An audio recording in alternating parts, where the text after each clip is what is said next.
Buongiorno e ben ritrovati per questa edizione. Dopo il voto, lo tsunami elettorale potremmo chiamarlo, visto che è una parola che ben si adatta al risultato. Con noi questa mattina c'è Giancarlo Gallan, a cui facciamo i complimenti, capolista alla Camera per il PDL ed eletto senza problemi a questo nuovo primo mandato parlamentare dopo l'esperienza da ministro, diciamo, perché era stato eletto già ma molto tempo fa parlamentare, nel 94 parlamentare, era il battesimo di fuoco. Con questo sistema elettorale non è stato particolarmente difficile. Questa è una considerazione che avete fatto tutti, però c'è stato un anno di tempo, questa legge non è stata cambiata. Per forza che non è stata cambiata, perché conveniva a quelli che pensavano di vincere, cioè la sinistra, che di fatti con 100.000 voti in totale di margine ne ha lo 0, a 340 parlamentari. E in fondo conviene anche a chi pensa di fare l'opposizione, perché il nucleo dirigente arroccato nel fortino sceglie dove piazzare i protetti e i fedeli. Quindi un'infamia che ha il consenso di tutti. Senta, prima delle elezioni eravate dati ormai per perdenti, no? Per non parlare di quello che si diceva qualche mese fa. La rimonta del PDL, l'hanno detto tutti, è stata veramente eccezionale, sia sul piano delle politiche, anche su quello delle elezioni regionali. Comunque un risultato inatteso che come l'avete valutato?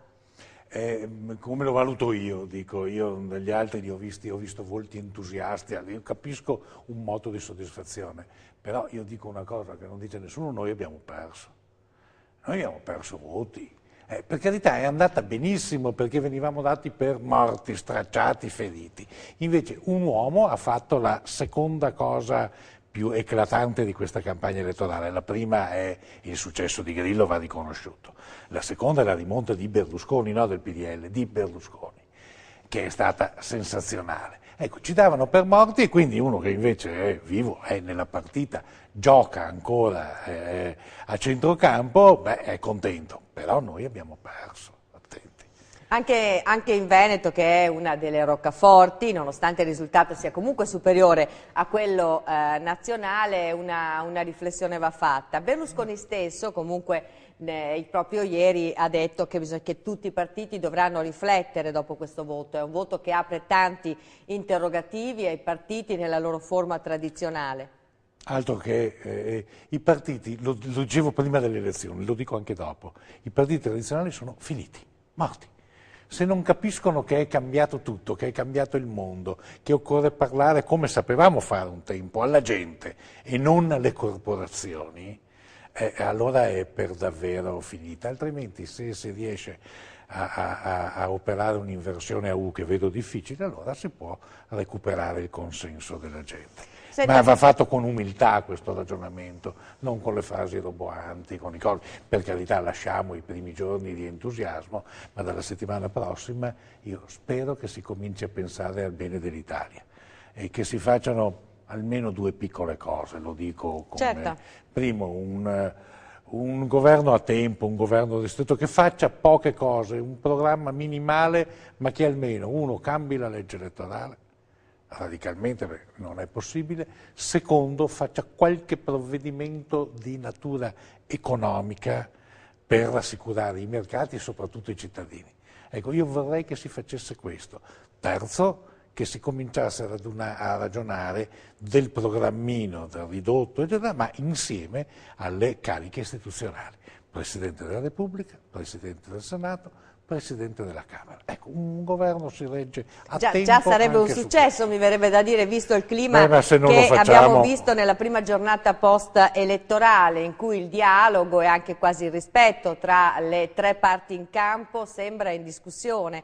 Berlusconi ha fatto questo discorso, lavoriamo insieme per il bene del Paese, e ha aperto la porta a un'ipotesi di governissimo che non piace a Bersani. I grillini hanno detto che vogliono fare da soli. Insomma, è una situazione molto delicata da cui molti credono non uscirà nemmeno un primo governo. Lei come prevede che andrà? Ce la giocheremo, la soluzione inversa è quella di giocare la partita della Grecia, che è tornata alle elezioni fra un mese. Se si dovesse scegliere questa strada, io tanto penso che vincerebbe Grillo meritatamente, e secondo che non si farebbe il bene dell'Italia.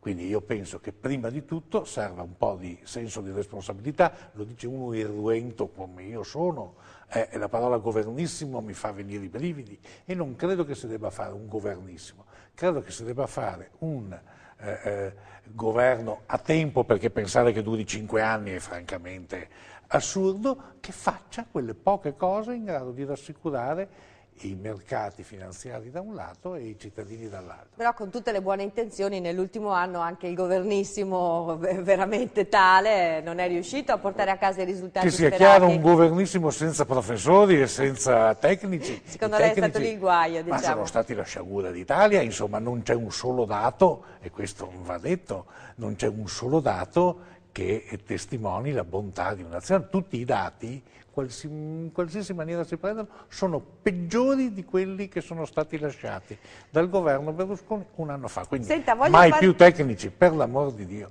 Voglio farle sentire una intervista che abbiamo registrato ieri all'ora di pranzo con Luca Zaia, governatore della Regione Veneto, e anche uno delle anime, diciamo, della Lega critiche in questo momento, che adesso sentirete una parte nell'intervista, ma nella lunghissima conferenza stampa a Fiume che ha fatto con i giornalisti, di fatto ha detto mea culpa, ha fatto un mea culpa dicendo che la Lega ha sbagliato soprattutto a catapultare delle liste che non erano accettate dal territorio, ha fatto un mea culpa sulle divisioni che sono interne alla Lega, e se l'è presa un bel po' anche con Flavio Tosi, che a 3 giorni dalle elezioni ha creato un nuovo contenitore, lo chiama lui di fatto un nuovo partito che dovrebbe raccogliere anche consensi dell'area moderata intorno a un nuovo progetto di Lega del futuro. La sentiamo, poi la commentiamo, perché lei a Luca Zaia,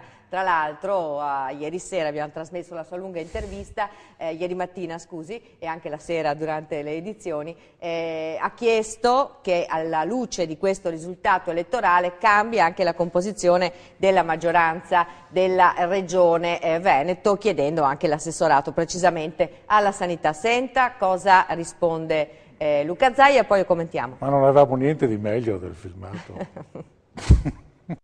L'euforia elettorale ci sta, ovviamente poi noi stiamo governando bene e direi che non è il caso che qualcuno tiri il freno d'emergenza e fermare un treno ad alta velocità per cambiare assessori a 1 anno e mezzo dalle elezioni, per cui per quel che mi riguarda non cambierò nessun assessore. Però lei ha detto ci vuole un congresso, anche non elettivo, però la Lega deve discutere e deve tornare alla democrazia. Diciamo che l'occasione di discutere anche per avere un'opportunità, che è quella di affrontare questo grande nuovo tema che è interessante, che è quello del nuovo contenitore. E il nuovo contenitore ci può stare, ma a fronte di una progettualità e soprattutto di contenuti, cioè di cosa discutiamo? Del contenitore o del contenuto? Io direi prima del contenuto. Quella di Flavio Tosi è stata un'iniziativa un po' concordata tra poche persone, senza condivisione. Ma guardi, che si possano fare riflessioni ci stanno, che qualcuno se le possa fare da solo con qualche amico altrettanto ci sta, che le si facciano a 3 giorni prima delle elezioni non ci sta secondo me, che le si possano condividere con il partito è doveroso, visto e considerato che c'è comunque un marchio aziendale e c'è una militanza che deve essere rispettata. Lei ha detto non mi piace che mi chiamino Bossiano, perché? Ma perché non lo sono mai stato e perché non ho mai mandato il mio cervello all'ammasso, non vale per Bossi, non vale per Maroni, non vale per nessuno, perché nel momento in cui uno si dedica anima e corpo e decide di non ragionare più diventa un pericolo. Maroni, se vince le elezioni, diventerà presidente di regione, quindi forse non avrà tempo per fare il segretario del partito. Se invece le perde, ci sono molte persone che dicono si deve dimettere. Guardi, io spero che resti segretario. in entrambi i casi. Spero che riesca a trovare un giusto equilibrio e che resti segretario. Potrebbe rappresentare la vera figura di garanzia della quale la Lega ha bisogno. Invece a Tosi gli si chiede magari di rimettere il suo mandato, visto come è sono state queste elezioni. Ma io non ho detto questo, dico semplicemente però che è doveroso fare una bella assemblea nella quale si coinvolgano militanti e amministratori che sono il nostro patrimonio per condividere riflessioni e anche per parlare eventualmente del contenuto del nuovo contenitore. Ma in un governissimo la Lega ci starebbe? Ma io penso che per coerenza, se ci ponessero i temi di alcuni temi che per noi sono speciali, penso al tema della nuova legge elettorale piuttosto che a temi dell'autonomia e del federalismo, di volta in volta si potrebbe valutare l'opportunità o meno di sostenere i provvedimenti, però il tema della fiducia penso che non competa a noi e la fiducia la deve dare a qualcuno, alla sinistra se vuole governare, certo non noi. Ecco, questo era un tratto dell'intervista che abbiamo fatto a Luca Zaia. Certo è paradossale che proprio nel momento in cui la Lega è più debole in assoluto quasi di tutta la sua storia si ritrovi a governare quasi tutte le regioni del nord. È qualcosa di anomalo, no? È incredibile, e non solo, ma nel Veneto, con buona pace di Zaia, con cui concordo con una parte della sua analisi, in una regione come il Veneto, dove il rapporto è 2-1 a favore nostro, è diventato la presidenza sia della Lega e l'assessorato alla sanità della Lega, ma non sta in cielo né in terra, è una roba... Le dico cosa ci ha replicato, cosa che non abbiamo potuto ovviamente perché anche per motivi di tempo trasmettere. Io ho detto, quando è successo che il PDL si è preso uno sberleffo elettorale, noi siamo stati solidali. Ma io sono molto solidale con la Lega, difatti non contesto affatto l'alleanza, anzi vorrei che si rafforzasse e che fosse presente in tutti i comuni, in tutte le province, ovunque si voti. Io sono assolutamente solidale e ce l'ho e dico apertamente che il prossimo leghista che sostiene che hanno perso per colpa nostra si prende una sberla, perché anche Flavio Tosi dovrebbe ricordarsi che è stato eletto sindaco di Verona la prima volta con i voti determinanti, maggioritari di Forza Italia, così si chiamava ancora il PDL, e che la Lega non governerebbe in nessun luogo, tranne pochissimi comuni, in nessun luogo d'Italia, meno che meno nella regione Lombardia, meno che meno nel Veneto e nel Piemonte, senza i voti del PDL. Ecco, che se sia lo abbastanza ricordo. chiaro. Dopodiché io sono solidale, l'alleanza non si discute, anzi la voglio più forte, e anzi sono addirittura preoccupato perché assistere a una battaglia interna di queste proporzioni del nostro alleato. Chi la spunta secondo lei dentro la Lega? La linea tosiana o la linea zaiana? La cosa che mi preoccupa, a me non interessa chi vince, a me sembra che la linea di Tosi sia di una spregiudicatezza. Io condivido quello che ha detto Zaia, lui l'ha detto in forma velata, un po' da vecchio democristiano, diciamo, però in sostanza ha detto: non si è mai visto il comandante che 3 giorni prima del voto dice facciamo un altro soggetto. Ma questo è alto tradimento, da fucilazione alla schiena, quindi in questo non posso che essere d'accordo con Zaia. Ma dietro tutta questa cosa c'è anche un ragionamento che io ho capito all'interno della Lega Nord e non sospettavo minimamente esistesse ancora, nel senso che sia Tosi che Zaia in qualche maniera pensano di poter aspirare, nonostante reduci da una batosta senza precedenti, come abbiamo detto, comunque a governare con un nuovo partito, qualunque esso sia, senza di voi il Nord Italia. Questa è la questione centrale dentro quel movimento. È così, è paradossale, e invece sarebbe bene cominciare ad occuparsi di un rischio che corriamo, che se si va avanti così perdiamo le prossime elezioni. Abbiamo perso voti, loro 2/3 del loro elettorato, una disfatta che credo neanche la Democrazia Cristiana negli anni 92-94 abbia subito, quindi io mi preoccuperei di quello. Invece qui ci si occupa, vedo, di lotte interne fra uno che non se l'è messa via di non essere stato candidato alla regione come gli avevano promesso e di uno che invece lo è diventato perché Bossi lo ha scelto, preferendo la Tosi quella volta. Insomma, è storia che sappiamo tutti, non facciamo nessun mistero, ma io voglio sperare che si mettano da parte tutte le gelosie, le cose, che si faccia e che si possa trovare un alleato forte e soprattutto corretto. Senta, parlare di questi temi, di alleanze, ma io di me ne strategie... frego della Lega, però no. io mi occupo di No, assolutamente, Forza Italia, l'ho portata che io sempre... a parlare certamente di queste cose, però sono nell'ordine un po' della giornata, perché se cambia l'alleanza in regione, oppure se cambia anche la guida delle regioni in questo momento in cui siamo, senza il Papa, il Presidente della Repubblica è in Germania, il governo non si riesce a fare, se cascano anche le regioni siamo messi proprio bene. Il Presidente della Repubblica ha tante colpe, ma non quella di aver rispettato un impegno internazionale. No, certo, Dai, certo, non assolutamente, non succederà niente, senz'altro. No, quello che volevo dire è che giustamente noi giornalisti ci occupiamo anche di questo, perché da questo poi dipendono anche altri tipi di decisioni, però il Paese in questo momento è preoccupato del suo futuro, dei provvedimenti che forse ritarderanno ancora per questa situazione che si è venuta a creare, mentre lo vediamo tutti, diciamo che non è la malattia, però è il sintomo, lo spread, le borse, l'agitazione internazionale intorno a quello che sta succedendo in Italia fa intravedere uno spettro ancora peggiore di crisi all'orizzonte. Adesso io pregherei tutti di smetterla di parlare di spread come abbiamo fatto tutta la nostra vita fino al luglio del 2011. Nessuno sapeva cosa fosse lo spread, ecco.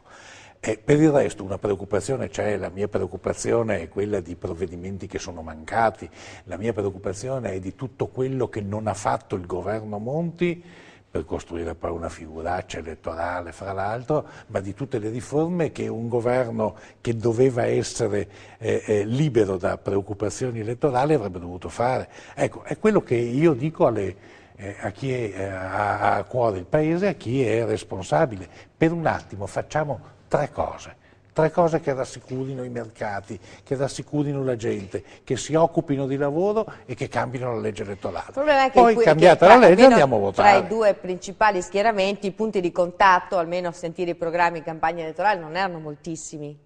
Beh, in campagna elettorale si accentuano le differenze, ci mancherebbe altro, ma su una legge elettorale si può trovare un accordo. Su alcuni provvedimenti che diano il segno di una strada di riforma e di un investimento sul futuro a favore principalmente dei giovani, beh, si può trovare un accordo. No, sul rimettere un po' di soldi nelle tasche degli italiani, restituendo il mal tolto, si può trovare un accordo. Secondo Su lei... qualche taglio allo Stato, alle province, si può trovare un accordo. Come Bene, potrebbe facciamolo. Bersani convincere Berlusconi a appoggiare... No, come farebbe Berlusconi a sopportare, ma i due non si dispiacciono mica a livello personale. Fra l'altro io devo dire, Bersani era simpatico, una volta era anche bravo quando faceva il presidente dell'Emilia Romagna, ma che sia una persona gradevole, che sia umanamente uno che non ha detto una cosa sgradevole in tutta la campagna elettorale, no, almeno chi gliel'ha imputato come un difetto, aver tenuto troppo i toni bassi. Ma hanno sempre perduto alzando i toni alti convengono a noi. Io me lo ricordo D'Alema, che quello era cattivo davvero, come Prodi, dire voglio vedere Berlusconi all'angolo di una strada a chiedere l'elemosina. Io non me lo sono dimenticato. Ecco, Bersani queste cose non le dice. No, certo, non è mai andato al massimo, ha parlato di Giaguari, il che I Giaguari, non ha Giaguari suscitato qualche ilarità, ma insomma... questa del Giaguaro è più che ammissibile in campagna elettorale, insomma... Senta, ma lei che è grande amico di Berlusconi e a questa amicizia, devo dire che ha anche dato un contributo, diciamo, molto forte ai tempi che furono, rinunciando alla corsa con un partito proprio... Non mi tiro indietro. No, assolutamente, so che lei non rinnega assolutamente quello che ha fatto, ma lei appunto che lo conosce così bene, nemmeno lei si aspettava che il Giaguaro, come la chiama lei, no, fosse ancora lì a covare sotto le cenere? Vuoi che le confessi una cosa? Insieme a un amico anche con un grosso peso qui noi la sera prima ci siamo detti le nostre previsioni. E lui era Marino Zorzato, lo posso dire, lui mi ha detto perdiamo con 6,5 punti di scarto e io gli ho detto perdiamo in tutte le regioni tranne il Veneto e perdiamo con 7 punti di scarto. Ecco. Il che conferma che Berlusconi ci vede meglio. No? Senta, però una cosa, diversamente dal 2006, quando eravamo sfiduciati, questa battaglia l'abbiamo fatta fino in fondo. Io non ho da rimproverarmi cose non fatte, ho visto che abbiamo condotto una Cioè lei ci ha creduto, vera. però pensava che non sarebbe stato sufficiente. Sì, perché ero scottato dal 2006, ho detto qua, se ha ragione lui perdiamo di niente ancora, ecco abbiamo perso di niente alla Camera. Senta, abbiamo perso per colpa, si può dire una volta. Abbiamo perso per colpa, a meno che dopo lo rivendicano come un merito, ma io li dico ai nostri imprenditori che organizzavano le cene per Monti, l'abbiamo perso per colpa di Fini, di Casini, di Monti, di Giannino, ecco, e se non eravamo aiutati con un regalo enorme da parte della gente, a quest'ora ci sarebbe il governo più di sinistra della storia d'Italia. Senta, devo fare la pubblicità, però devo chiederglielo a questo punto, visto che li ha tirati fuori. Le risulta che si sia alla fine ubriacato il Presidente Berlusconi, come ha promesso, o vista la grave situazione ha deciso di rinviare? Non credo che l'abbia fatto, perché io non gli ho portato l'Amarone. Ah, ecco, quindi senza Amarone... Senza Amarone come sarebbe stato non un è un'ubriacatura seria. Glielo porto però, se ne merita una cassetta. Viva i vini del Nord-Est! Noi ci vediamo tra pochissimo, dopo una breve pausa pubblicitaria.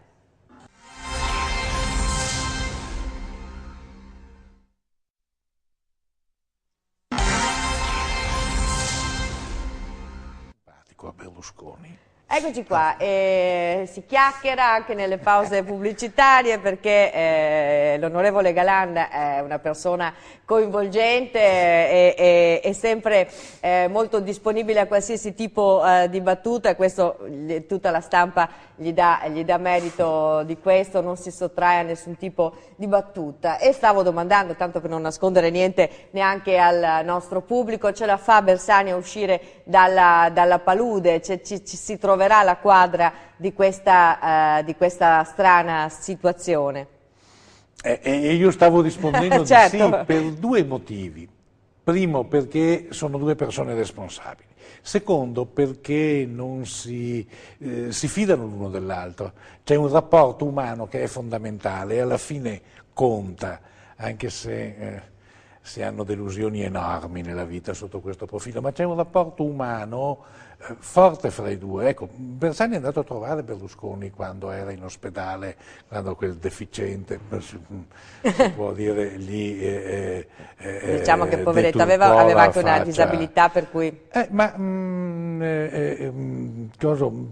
Bersani è andato a trovare Berlusconi. Sì, c'è rispetto, sai, insomma, sono cose dell'avversario. che dopo contano, c'è rispetto, soprattutto c'è l'Italia, che è una cosa a cui tengono, spero, tutti e due, anzi ne sono certo che tengono tutti e due, e quindi si può trovare quel minimo indispensabile che garantisca il nostro Paese. Basta che si sia disponibili a trattare il programmino di governo, il Presidente della Repubblica, le cariche istituzionali. Sarebbe un bel segnale di unità, si modifica la legge elettorale e si torna a votare. Sarebbe forse un segnale anche all'elettorato, perché bello. Se si andasse a votare tra 6 mesi con i partiti che comunque non si interrogano su quello che sono anche le colpe, no, che si sono accumulate nel corso degli anni, la prossima volta io penso che la cronaca sia già scritta, insomma. Penso anch'io che sia così, sarebbe una nuova crisi di sfiducia e non si sa mai cosa potrebbe succedere.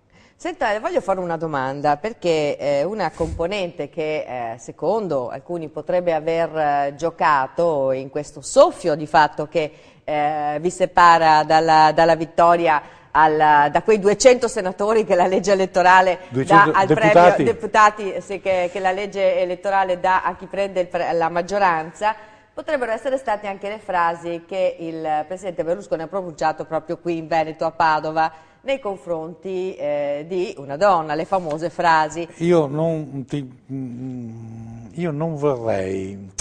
quello è stato un episodio molto sgradevole. Ha portato via voti, quello voglio forse sapere. sì, ma tanto sarebbe stato comunque un disastro, perché al Senato mica avremmo avuto la maggioranza, no? Quindi io non lo so se abbia portato via voti o meno. Certo è stata una cosa molto sgradevole sulla quale io vorrei tornare per l'ultima volta e senza entrare nel merito. No. Abbiamo sbagliato, ha sbagliato Berlusconi, ho sbagliato io l'ho fatto per, ovviamente, io accorro in difesa, io anche se per difendere l'amico. Ma certo, e se devo dire la verità, la cosa che mi ha deluso di più è che lì c'erano tanti candidate e candidate del mio partito, non uno che abbia avuto il coraggio di dire che quello di Berlusconi fino a quel momento era stato il più bel discorso della campagna elettorale, perché ha parlato di valori, di storia nostra, di 20 anni. Ecco, non uno che abbia trovato il coraggio di difenderlo.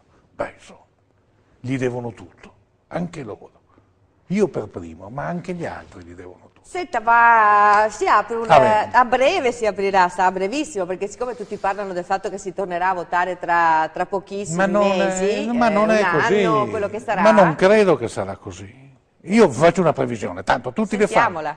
Secondo me si voterà fra 2 anni. Tra 2 anni? Perché fra 2 anni ci sono le regionali massicce generali, e intanto si svolgono le europee, i partiti si assestano, vedono cosa succede e secondo me si può arrivare a 2 anni. Senta, ecco, in questi 2 anni, lei, abbiamo detto all'inizio della trasmissione della necessità che tutti i partiti, la Lega abbiamo visto come è messa, il PD comunque non è messo in salute perché c'è la questione Renzi che si riproporrà, io credo, nel giro di brevissimo, comunque non è una questione chiusa. Il PDL, anche lui ha le sue magagne interne da sistemare. Se ci saranno 2 anni di tempo, bene, perché avrete più tempo di fronte per presentarvi in maniera un po' diversa anche all'elettorato. Ma come? Perché le primarie con la discesa in campo di Berlusconi ovviamente sono saltate, però la legge elettorale non ha dato la misura di quanto qualcuno avrebbe votato Galan piuttosto che Sacconi, piuttosto che Brunetta, cioè non c'è la preferenza, quindi anche voi non avete un metro di giudizio che sono il peso elettorale dei candidati. Su cosa vi basate? Su cosa pensa che vi baserete per mettere in ordine all'interno delle formazioni? Questo vale per lei ma vale anche per gli altri, nel senso che una misura del consenso non c'è vera e propria, al di là del giaguaro, come lo chiama lei? No, come lo chiama Bersani? Sì. Non lo so, qui c'è una vena di pessimismo in me, perché io andando a Roma per la prima volta nella mia vita, quando ho fatto il ministro per quel breve periodo, io ho capito la tragedia dei partiti. Sono fortini in cui si arrocca un nucleo dirigente che ha come primo obiettivo quello di impedire l'accesso nel fortino di forze nuove, di forze giovani. È una cosa tragica, si perde completamente il rapporto con il territorio, con la gente. È un nucleo romano che difende se stesso e io non lo so se ce la faremo. Voglio dire che anche che le primarie, che a me piacciono tutto sommato, se sono concepite bene, non è che però siano... No, intanto si fanno in un solo paese in tutto il pianeta. Gli Stati Uniti d'America, olandesi, francesi, canadesi, vivono benissimo senza farle, quindi ci sarà anche qualcosa d'altro da fare a questo mondo. Secondo, le ha fatte il PD, pareva il grande successo del PD, loro hanno fatto le primarie e adesso tutti a dire avete sbagliato, dovevate candidare a Renzi, insomma, ma se Bersani le ha stravinte le cose, per cui... Io spero in una cosa, ma non è che sia un fanatico di questo, io spero in un sistema elettorale di tipo anglosassone, collegi piccoli di 100.000 abitanti per la Camera, quindi dove tutti ci si conosce e dove la gente per davvero sceglie uno o l'altro. Turno secco per evitare porcherie e pastette nel doppio turno, secondo me alla luce dei fatti è nel mondo il sistema che è stato meno peggio di qualsiasi altro. poi proveremo, sarebbe dire, anche bello, no? Sì, no, ma l'importante è che ci sia un po' di parvenza democratica, credo che per tutti vada bene. Però, Insomma. si parla di preferenze ogni tanto, ma ci siamo dimenticati la certo. perversione a cui aveva portato il sistema delle preferenze, per favore, e l'inamovibilità. Guardiamo i consiglieri regionali. Mantengono il posto in eterno, cioè mandar via, prendere più voti di un consigliere è un'impresa quasi Senta, disperata. le piccole liste comunque sia con questa legge elettorale, anche Era perché è stata fatta anche per questo motivo, per polarizzare il consenso sui due schieramenti, perché fino a poco tempo fa sembravamo perlomeno un paese che era vocato al maggioritario, questa volta pareva quasi che se andavamo col proporzionale era meglio, nel senso che il risultato purtroppo è abbastanza caotico, però di fatto sono uscite tutta una serie di liste, di personalità, di strane cose che non si sa che destino avranno. Secondo lei hanno un futuro queste liste o muoiono qui? Scomparire il più presto possibile, scomparire immediatamente, ma insomma ha fatto una figuraccia Monti, il divino, quello che pareva che andasse in Europa e tutti pronti a osannarlo, che si è comportato anche la sceneggiata delle riprese televisive del suo voto, è stato patetico, no? Può Monti fare una cosa del genere? Secondo lei il destino di Monti a questo punto qual è? Ma io fare il senatore a vita speriamo con più dignità di quella che ha usato in campagna elettorale. Chi le piacerebbe come Presidente della Repubblica? Gianni Letta. Sarebbe Lo voterebbe secondo lei il Partito Democratico, Grillo? Io credo che dire qualcosa contro Gianni Letta sia difficile. E difatti non l'ho mai sentito dire, dopo, se volete comincio dico io, ma che è un po' antico, quello che si vuole, ma insomma... Una persona stimata secondo me, io lo voterei molto volentieri. Secondo lei comunque è il momento che il candidato lo esprima al centrodestra o no? Non lo so, dipenderà dai rapporti, voglio dire anche il centro-sinistra ha figure degne di rispetto. Ne dico una, ma faccio torto a qualcun altro, ma Giuliano Amato, che è sempre candidato a tutto dai tempi di Craxi in poi, non è mica... Ecco, se invece si imponesse una personalità, ma non lo possono più fare. Prodi, dice lei?